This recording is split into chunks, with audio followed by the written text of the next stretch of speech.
सभी छात्रों को नमस्ते। हिंदी लोक भारती 9वीं कक्षा पहली इकाई। आज हम देखेंगे चांदनी रात के स्वाध्याय।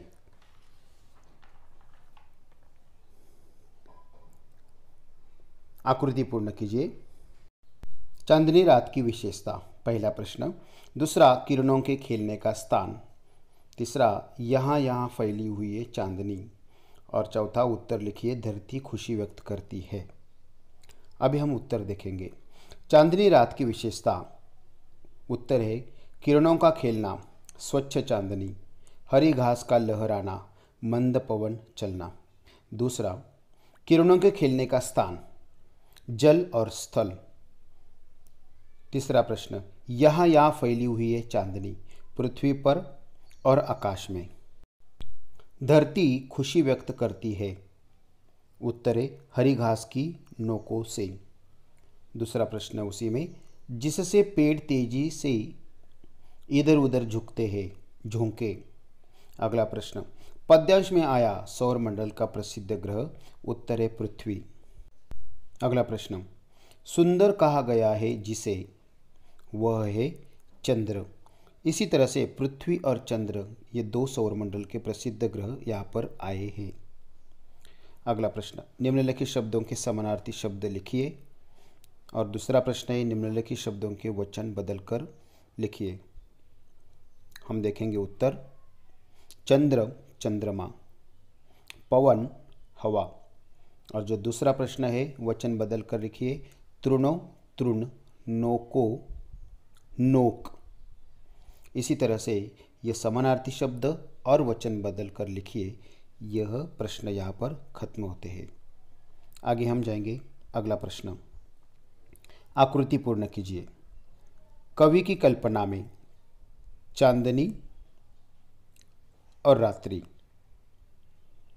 दूसरा प्रश्न, चांदनी रात की विशेषता। अगला प्रश्न है, नियति नटी के कार्य का ढंग। और ऐसे दो प्रश्न बनाकर लिखिए जिसके उत्तर निम्नलिखित शब्द हो, गंध और कार्यकलाप। उत्तर देखेंगे। कवि की कल्पना में चांदनी स्वच्छ, रात्रि निस्तब्ध। दूसरा प्रश्न है, चांदनी रात की विशेषताएं, स्वच्छंद सुमंद गंध और हर्षित दिशाएं। तीसरा प्रश्न, नियति नटी के कार्य का ढंग। उत्तर है एकांत भाव और शांत और चुपचाप ढंग। अभी हम दो प्रश्न ऐसे बनाएंगे जिनके उत्तर गंध है। गंध का प्रश्न बनेगा, स्वच्छंद सुमंद क्या है। और कार्यकलाप का प्रश्न बनेगा, नियति नटी के अब क्या भी चलते हैं। नियति नटी के अब भी क्या चलते हैं, और उसके पीछे एक प्रश्न चिन्ह आएगा। अगला प्रश्न, संजाल पूर्ण कीजिए। तारों के उदित और अस्त होने के बारे में कल्पना। अगला प्रश्न, पद्यांश में आया एक बहुमूल्य रत्न। उसी में अगला प्रश्न है, कवि के कथनानुसार सवेरा होने पर सूर्य का नियमित काम। अभी हम उत्तर देखेंगे।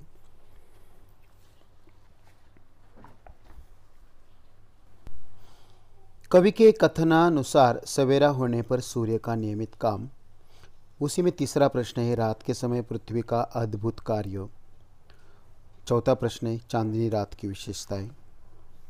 अभी हम देखेंगे उत्तर।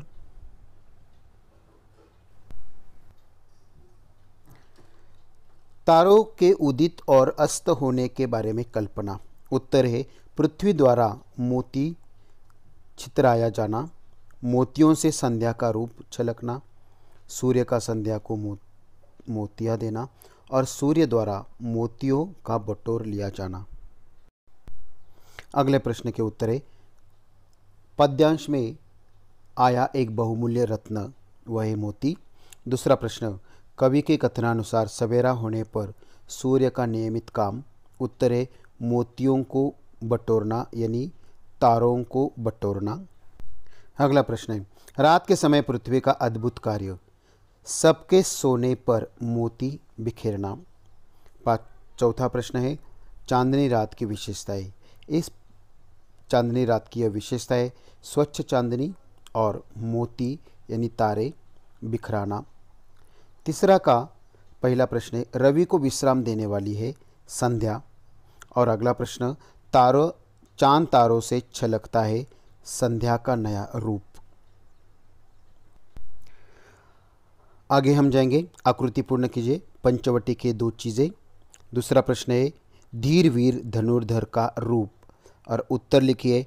ऐसे दो प्रश्न बनाइए जिसका उत्तर निम्नलिखित शब्द हो, एक पर्णकुटीर, दूसरा धनुर्धर। अगला प्रश्न, निम्नलिखित शब्दों के अर्थ वाले शब्द पद्यांश से खोजकर लिखिए। काला और झोपड़ी। उत्तर देखेंगे, पंचवटी की दो चीज़ें। यहाँ पर उत्तर है पर्णकुटीर और स्वच्छ शिला। दूसरा, धीरवीर धनुर्धर का रूप, यह है योगी जैसा। पंचवटी की छाया में क्या बनती है, यह प्रश्न बन सकता है जिसका उत्तर है पर्णकुटीर। और धनुर्धर, ऐसा उत्तर आना चाहिए, उसका प्रश्न बन जाएगा कौन जाग रहा है। अगला प्रश्न,